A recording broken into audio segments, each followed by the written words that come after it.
دەم باش گۆدار و تەماشەوانی نێژاد بەرنمەیە ڕۆژەڤایی ڕۆ دەلگەلمە ڕەوش ڕۆژەڤایی کوردستانی ئێریشین ترکیە بنپێکردین لەسەر ئاردەیەن چەکدارین بسەرە ڕایە گشتیە کوردستانی لە هەروەها جیهانیژێ هەژاندیە لێدەر دۆرا پرسا کورد پرسا ڕۆژەڤایی کوردستانی پلاتفۆرمی نابنەتەوەییدا لەسەر گەلێک پرۆژە و حەودانان تێناخەفتن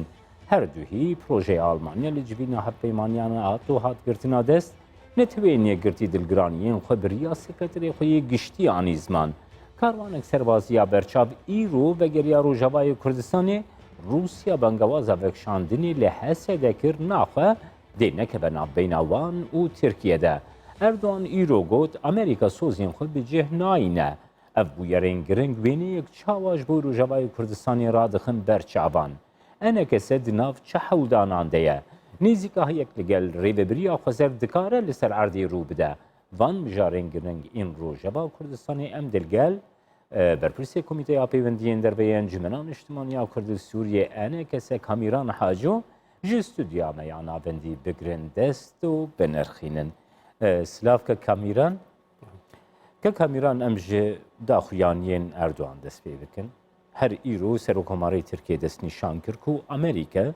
sozên ku dane Tirkiyeyê li ser erdê pêk nayîne. Gelo yek mirov dikarî vêkî wekî gefekê beramberî Rojavayê Kurdistanê bigire dest? Bi rastî di peyman çebûn yanî dikare bêje yek jê di navbera Tirkiye û Amerîkada yek jî di navbera Rûsya û Tirkiyeda ya Rûsya û Tirkiye dewamiya yadî bû. Anha carekî dî muddetek heye ji bo vekşandinê. Eva gotê gotin ya got îro Erdoğan gotiye got venekşane em cih nebûye tê wateya got imkana şer tê behs kirin û ew ê jî Kremlê jî tiştek gotibû heger venekişin ez ê nikaribim tiştekî bikim. Ji ber wê jî gelkî giring e ew peyman pêk bê yanî herên divê dûrî şer bê. Şer ji bo miletê me zirareke gelkî mezin e hem herêmê me vala dibin, xelkê me derbeder bin û tu zanê şer bê çi bixware têne û guhertinê dî li ser erdê jî karê bêne hem siyasî hem demografî hem duwarê dîta. Belkî jî bêhtir weka fişarekê bê ji bo zûtirîn wext ev peyman bêne pêkanîn. Nameyeke ji Amerîkaya re jî ji Rûsa re jî got lazim e ew tiştê got gotina Suhudî kîlometra vala bibe lazim e pêk bê. Lê bêguman wext cêr divê yanî ne tiştekî wilo mumkin e dirêjtir bikin dema ew ê mumkin e jî di wextê xwe de karibin vekişin. Mixabin her du peyman jî gelek xalî wilo ne gelkî zelal tê de hebûn ji wana jî meselen piştî vekişin wê çi çêbê vekişandin çawa ya yanî gelek xal hene ne gelkî zelalin. Di vê çerçeveyê de dixwazim bipirsim ke Kamîran niha her du rêkeftinên ku Tirkiye li gel Amerîka û Rûsya pêkanîn temamkerê hevûdûne yan du rêkeftinên cuda ne ku yanî Amerîka û Rûsya bê agahiya hevûdû ev rêkeftin pêkanîn hûn çawa dixwin? Ne dewamkirina heva. Bêguman ji ber wextê li hevkirina pêşî di nav Amerîka û Tirkiyeyê behsa 5 roja kirin. Roja pênca ya dawî dîtina Erdoğan û Putin bû ji ber wê nabû ji bo gol wê derê êdî beşek ji li hevkirinê ketibû stûyê Rûsa de lazim bû Rûs jî û Rûs erêbûna xwe jî li ser bidin weka faktorekî weka aktorekî esasî di Sûriya de. Dewamkirina hevdûna ne ji hevdû cidana û herêm û herêm jî ji hevdû cudakirina. Meselen herêma Tel Abyad heta serêke heniyê bi rengekî diya. Yani Rûsa jî qebûl kiriya û tiştê di nav Amerîka û Tirkiyeyê de çêbûyî. Rûsa jî erê kiriya. Bes herêmê dî roleke Rûsî dikeviye de. Niha ji serêke heniye û heta sînor levkirina di 10 kilometra da dewriyatê müşterek û di Suhudî kilometra da divê valayek askerî çêbê ji aliyê Qeseda û Yepege û Vahêzê guhey. Niha di raya giştiya Amerîkî de bi taybet li ser rêkeftina Tirkiye û Rûsyayê nerazî bûnek di nav raya giştî de heye. Raya giştî dest nîşan dike ku Rûsya ew dijminê mezinê Amerîkayê ye û Amerîka bi şeklekî Tirkiye dehvandiye nêzîkahiya Rûsyayê دوی چرچوەی دەرەخنە لە سەرۆک ترامپ لە ئادمینستراسیۆنە ئەمریکای تێکردن دکارێ ئەمریکا گرێدای بام بابەتان ڕێکەفتنا خۆ لەگەل تورکیە سارتر بکێ بجە مدینە شخوا ئەو ڕاستن ئەو شتەغەلێ گۆت بێژن ینی ji wextê got Trump hatiye di navbera wî û dezgehê heyî yê dewletê bi rastî nakokî hergav hene heta û heta xelkê ku wî bixwe dest nîşankirin nakokî di nava de çêbûn ji hemûyî xirabtir stratejîka wî di rojhilata navîn de xuya nakî bi taybet di pirsa Sûriya de nayê xuya kirin ji ber wê rojekê derdkeve rojekê divegerê rojekê kam hinekî vegerin rojekê kam petrolê himayet dikin rojekê ev na diyarbûna نستراتیجیکه اف دزگه دولت امریکی اساسی یو که پنتاگون و کنگرس و اونا گل کی یعنی دلگرانی که مزن جواره چید که خبره و ولایی که چید که هم دو مسئله ایران ده هم دو مسئله روسیه ده هم دو مسئله یعنی او درجه دیرو که دادنا و روسیه ده وکن نکوکی هبول سر کیل کودر دست هلات وی ولو براحتي هرمنا تسليم دكي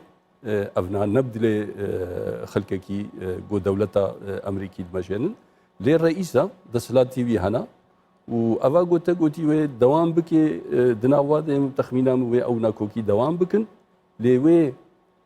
خطا خوف قريب تمامتي از هنكي نبهورم دوی چرچوه ده که کامیران نها ایرو کاروانکی سربازی برفره ئەمریکی گۆڤەگەریە ڕۆژاوایی کوردستانی هەیە ژالی تورکیە و بێگومان ئەبەیەکی دلگرانیەکە مەزن پێداکرێت مەدیا تورکیەیدا نەڕەحەتیەکی مەزن دوی چەرچوەیەدا هەبوو واتیاوێ چییە ڤەگەرابان سەربازان و ji بۆی ڕۆژاوایی کوردستانی واتیاوێ ئێمە تەخمینام دتشتن یەکژێ ئەمریکا تمامەتی نکارێ دەرکەوێنها divê çavdêriya va li hevkirinê guhayî ji kêmayî ئەنگۆ نەتەنێ گرێدای ڕەوشا پەترۆلێ ئەو یەک جوایە ینی تخۆس وەرمەیاد یا پێشی چاودێریەکەش بووی خاتری کا ئەو لە هەفکردن چاوات بن یا دو مەسلا پەترۆلێ ئەو ڕاستە پترۆل چێناوێ بکەوێت دەستێ ئەیرانەدە چێناوێ بکەوێت دەستێ هێزن تەروریستە چێناوێ ڕێژیما سووریا بکاربێنێش بۆی خوا و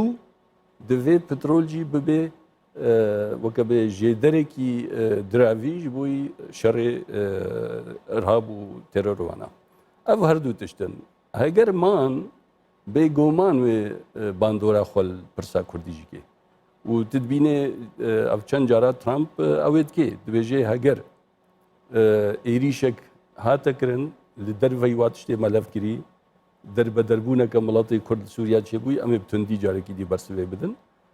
hebûna wa li wê derê ji bo xatirê karibê wa yanî wa gotinê xweşkê mayî ve pêk bêne wê bandorekê kê yanî hebûna Amerîka li herêmê ez baştir dibînim ku zû bi zû vê vekişandina heyî bilez û weke me gotî bê stratîjî û ew nabe. Almanya pêşniyarekî wê heye tê çaverê kirin wisa tê nirxandin raya giştî de jî ku ev pêşniyara Almanyayê bi hevkarî li gel Fransa û Brîtanyayê jî pêk hatiye agahdariya Amerîkayê jî ji vê yekê heye Almanya ev pêşniyara xwe pêşkêşî civîna NATOyê duhî jî kir di pêşniyara Almanya dekekê kamîran tê diyar kirin ku heremeke ewle li Rojavayê Kurdistanê pêk were û ew herêma ewle dibin çavnêriya hêzên navneteweyî de be pêkanîna vê proje Almanyayê gelo pêkan e li Rojavayê Kurdistanê hûn çawa dibînin? Berî her tiştî projekî baş. Yani heger pêk vê bi rastî ji bo Kurda destkeftiyeke mezin e. Lê gelekî zehmet e pêk vê. Heger berê hesanîtir bû, meselen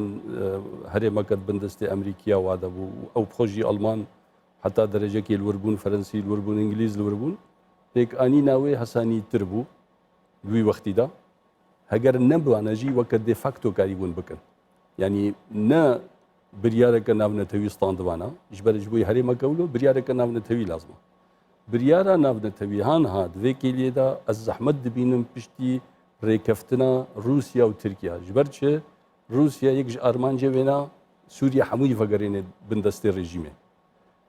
لۆما ممکنە وەختی هەرێ ینی یەکیتیا مڵەتە لێ دەرێ ڤیتۆ لە هەمبەرێ بریارێ وەرناساندن شغلێکی زێدە ژێر لازمە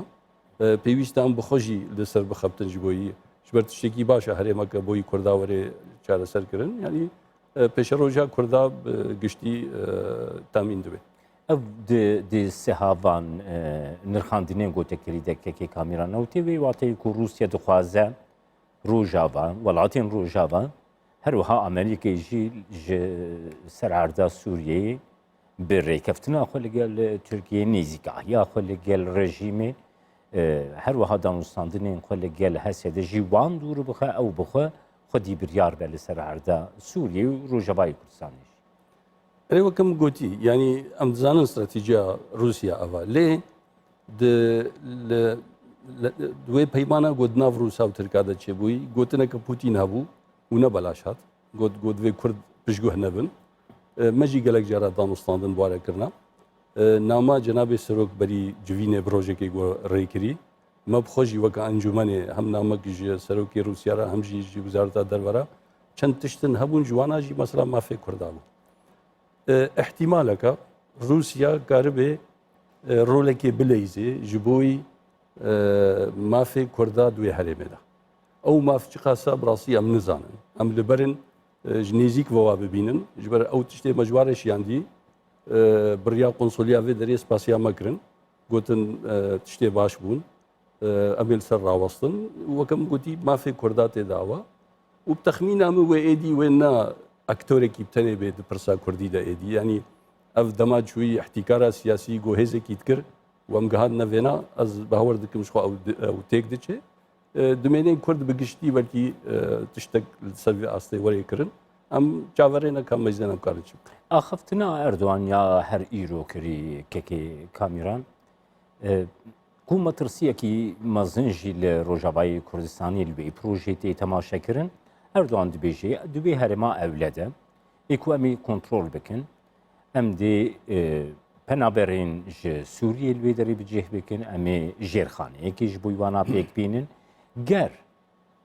raya giştiya cîhanî taybetî Ewropa û Amerîka li dijî vê yekê derkevin em dê deriyan vekin û bere ew biçin ber bi Ewropayê ve ev gefa Erdogan li ser erdê dikare pêk were raya giştiya cîhanî hêzên mezinên cîhanî dê rê bidin ji bo Rojavayê Kurdistanê tê çi wateyê ev باوەری ئەم دەوەرێ گۆ بەحس دەکێت ناوبەرا سەرێکانیە و گرێسپی تلابیات لێ دەرێ ممکنە ینی ئەمریکیژی و ئەوروپیژی بەلکی چاکگرتنەکێ بکن ji بۆی بجهکردنا پەنابەرە ئەگەر موقت بێ یانژی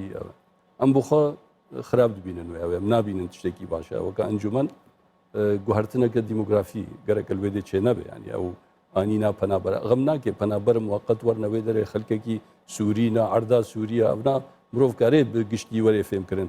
لێ ji بۆی ئانینەکە دەم درێژ لێ دەرێ وەرنە بجهکردن دکارێ زرارێکێ بدێ گوهرتنا دیموگرافی و ئەم نەبتەنێ li dijî guhertina demografî li wa herêmana em li dijî guhertina demografî dora Şamê nejî em dijî guhertina demografî li dora Himsê nejî çi devereke xelkek divê vegerê cihê xwe nabêt yekî bi zorê benê bike şûnayekî dî ji vî alîfa ev yek ya duwa mesela Erdogan karê penabera berê wa bidê Ewropa karê carekê kir jî yani ew kaxezeke hergav kar têne û wê lîstika di navbera NATO û Rûsya wa de jî baş bi kar têne wê metirsiya Ewropiya jî mesela penabera wê jî bi kar têne dikarê bike weke bê ewa wê çi bê tasîra wê di navbera têkilîvî û Ewropa de wê çi qasî tasîr bike bêguman wê xirab tasîr ke dê dikarê bike kekê Kamîran babetê ku diraya giştî de di ser tê axaftin niha li gel Tirkiyeyê hin çekdar ên ku bi ser Tirkiyeyê ve hene ew çekdar beşek ji wana girêdayî opozisyona Sûriyeyê ne enekese beşek giringî opozisyona Sûriyeyê enekese di vê babetê de xwedî çi helwest e bi opozisyonê re ev vê babetê çawa digire dest û wekî enekese hûn va kiryarên ku ev grûbên çekdar li ser erda Rojavayê Kurdistanê pêktînin hûn çawa vê babetê digirine dest. هەلواستا بە دیارە ئەمە بەلاوەکێدا دەرخستە ئەم لە سەدی سەد لە دژن و ئەم خۆنابینن وەکە ji alîkî ve rast e em beşekin ji îtilafê lê em xwe nabînin got em piştgiriya vakiryarê xirab alî miletê me de qet nemûmkin e em vêne qebûl bikin û me belavok derxistiye de got em dijî wana her wiha divê werê fêmkirin jî bi rastî îtilaf erê dibêje weke lêvegera wayî siyasî ye lê bawer kir tasîra îtilafê li wa çekdara bi vê jî nîne. Yani serê xwe hereket dikin lê wa jî îtilaf ji xwe re kiriye weke lêvegereke siyasî di vê çarçevê de tê meşandin lê em bixwe weke encûmen ti cara jî me negotiya berûva ji wêne hemû belavekî xwe de me gotiya ev kesna çetena çê nabe yani bi vî rengê hana werin weke got bikevna erdekî cihadê tê de bikin kaçê bikin em me gotiya em li dijî wêne. Niha helbesteke got Rûsya digirê heye. Girêdayî pêwendiya wênan li gel rejîmê jî pêwendiya wê li gel Hesedê jî kekam îran yanê Hesede berî ku ev rêkeftinên Tirkiye li gel Rûsya li gel Amerîka pêk were bi navbênkariya Rûsyayê rêkeftinên ku di navbêna Hesede û rejîmê de pêk hatî hebû. Niha Rûsya destnîşand ke ger Hesede wan xaliyên rêkeftina gulter li gel Tirkiye îmze kirî wê çerçevê de venekşe rûbirûbûnek di navbêna Hesede û Tirkiye de jî rû bide ew dê nebine nekevne nav wan de nebin navbênkar ev yek dikarî çima tirsiyê ji bo Rojavayê Kurdistanê durist bike. Valla me tirsiyeke cidî ye yani divê bi rastî divê em weke serê wê de jî got divê bi te awaya em rê nedin got şer carekî dî li wa herêma çêbê. Heger venekişin û wê hincetê carekî dî bihêlin ji Tirkiye re û ji wê şer çê bibe. Divê em hemû gelekî bi hestiyarî bi berpirsiyariyekê dîrokî li hember miletê me ji ber şerek bibe Kurdistan namêne. Yani hem de aliyê leşkerî de wê zirareke mezin bê hem diwarê guhertina demografî de yani xelkê me wê ji ber şer bazdirin wê vala bê xelkekî dî wê keve şûnava da. Divê em hemû hêncetên got îro hena ji bo xatirê şerekî em nehêlin wa hênceta ji holê rakin. Heger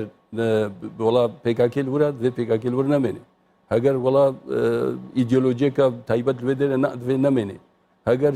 çi em hemû alîkar bin ji bo xatirê em wê derfeta nedin ji bo xatirê şerek li herêmê Kurdistana Sûriye. KK Kaمیران 2011 8 سال بەرامبەری رژیما سووریەیی شۆڕشەکە گۆرابوو هەبوو ڕۆژەبای و کوردستانی دیسەر عردەی دی پراتیکێ de yani bi şeklekî ji vî şerî dûr keft lê ev rewşan haku nû rûdayî li ser erda Rojavayê Kurdistanê. Her wiha rêkeftina navbêna Hesede û rejîmê de jî kirî. Niha pozisyona rejîmê li ser erda Sûriyê jî li ser erda Rojavayê Kurdistanê jî bihêztir nekiriye. Belê yani esas em hinekî vegerin weke te behsa destpêkê kir bi rastî ji roja pêşî de mezanî bû ev sînaryo li pêşa me û her medgot jî medgot ne Tirkiye qebûl dike û ne bi te awayî jî em karin tiştekî ji miletê xwe re bi vî rengê hayî em xewnekê difrojnewa û me dezgeh ava kirine û me dewlet çêkî me ne rast bû. Yani ne Tirkiye qebûl dikir hêzekî got hesab dikir dijminê wê li ser sînorê wê bê ne jî Amerîka hazir bû berjewendiyê xwe Tirkiye re têk bide ji bo xatirê vê hêza hena. Ji ber wê me digot bere ev hêncet nemênin bere rengekî dî bê bere bi awayekî dî bê lê mixabin ji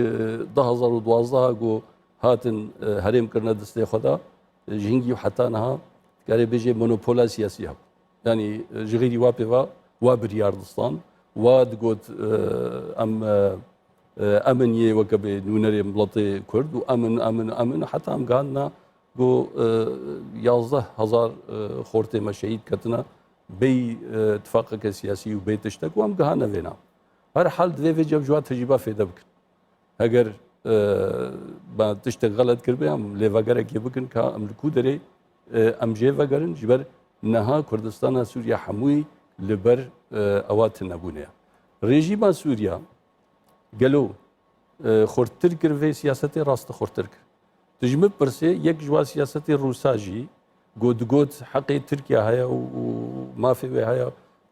وری درباس ببه جبوی خاطر ضغط کی بکه دا اوی دیجی برو سوریا و هرنج تجربه عفرینه فدا بک تکتیکا روسی جی ابو او جی چو سری نها لی سوریا وک رژیم زوبزو بلکی نکار به هزا خوا وگرنه نه او هز هیا گو کار به ایرو شروان شد جدا جيش خو وگرنه وهرما جبرويجي احتمال وقت بسطني اوي گوتنجي تکا منزان حتى نا كينا براسي جيشا هنا دينا چاوانا نقل كي ديارا لي هبونا روسيا سيمبوليك بلكي كاربي بي وكز زمينه كي جبوي هدي رژیم لو داري خرط ببي که کامیران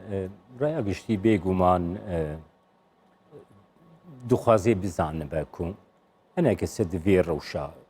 ایرو هید للروجبای کردستانی لسر عردی لحرمی تقادا نابنه تویید دناب چه حودان آنده دناب چه خباتان ده گرباوایی کی کردش انجمن بلی انجمن آنشت ام دوی ناویده ما براسی گلک هولداندان تکلیه ما یه درو ما گلک خبات سر کرن ما بألمان را بروسا را بفرنسیا را بأمریکیا را بحموارا ام تکلیه دبون و تشتی ما يسرك شاوا ام كاربن نهلن ملطي ما ببي قربانا بازارنا سياسي قلت اكرن تايبت وكم قلتي ملط يعني افشر راوستي قهرتني ديموغرافي نبن هجر هاتو فلايه كسياسي الودري تشبو كرد برنگه كي دي كاربن وي فلايه داغرن اداره خو بكن وكبي ضغطك لسروا دولتا وهيفيا جو د پرسا دستورا سوريا يانودا ما في كرداوري چسپاندن اونا حمو كك هولدان دبن چر شوا في نرخاندنات دست خوازم بزانبن مظلوم عبدي فرمانداري هسه هر دجير اگهاندكو او بخب هيفي خوازكو نيزيكا هيك دناف بينا انا كسو تفدمي دجي بيكورا ناكو كيان بدنا آلية كي دفي بروسيسا آلوز ده أنا كسر شاوخو نيزيكا هيا أنا كسر شيء نها از نکارم بجم به انا کسی چید بجیش برای تشتکی فرمی سر ویدار نکتیا لیمجی گوهداری کر براستی مظلوم دگوت برا لحفکرین قبل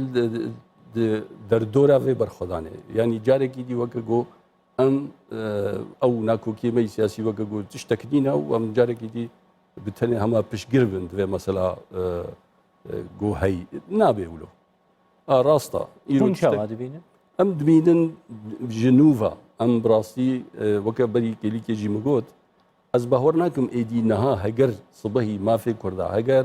هجر بروجي الماني بي هجر تشتي غروس بيجن ما في كردا وانا ايدي نامن ناون يعني جيروك نعم والله اف هيزا ازي هيزين وهيزي دينا ايدي كرد بگشتي ويلوا ميزاندن و هولدانك هبه نيزيك بونك ببي بفيرنگه هانا لسر اساس ندي